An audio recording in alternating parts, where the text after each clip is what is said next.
একটা কথা আছে, রথ টানলে নাকি দুর্গা আছে। কিন্তু কথাটা যে সত্য তার প্রমাণ আজকে সুজিত বোসে শ্রীভূমি।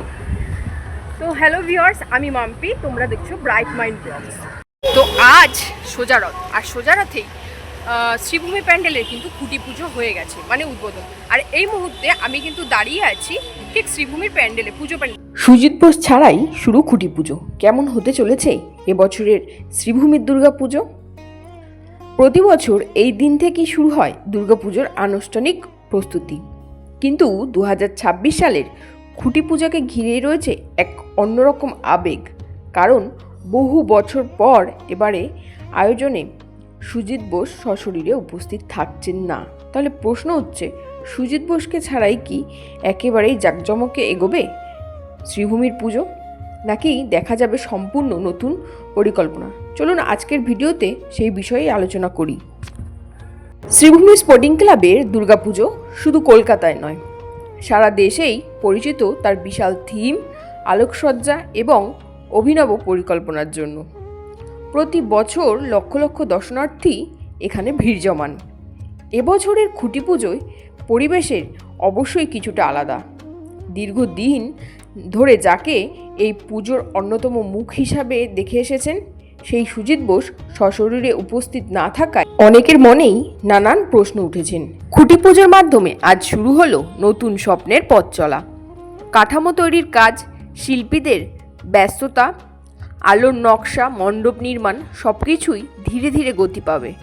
রাজস্থানের রাজধানী জয়পুরে অবস্থিত হাওয়া মহল ভারতের অন্যতম বিখ্যাত ঐতিহাসিক স্থাপত্য। গোলাপি বেলেপাথরের তৈরি এই প্রাসাদ তার অসংখ্য জানালা বা ঝরোখার জন্য বিশ্বজুড়ে পরিচিত।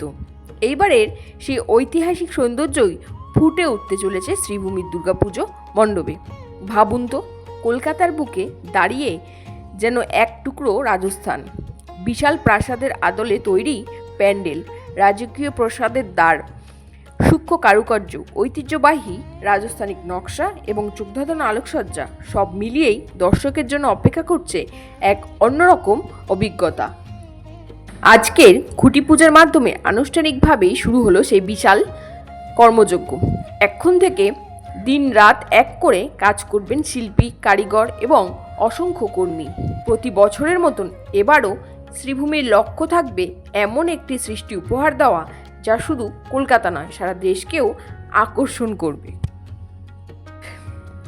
সব মিলিয়ে 54তম বর্ষে শ্রীভূমির হাওয়া মহল থিম ইতিমধ্যেই পুজোপ্রেমীদের কৌতুক বাড়িয়ে দিয়েছে।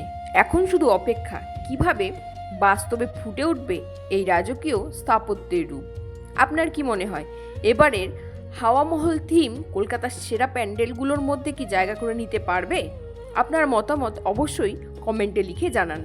ভিডিওটি ভালো লাগলে লাইক করুন, বন্ধুদের সঙ্গে শেয়ার করুন এবং ব্রাইট মাইন্ড ব্লগসকে সাবস্ক্রাইব করে পাশে থাকা বেল আইকন চাপতে ভুলবেন না।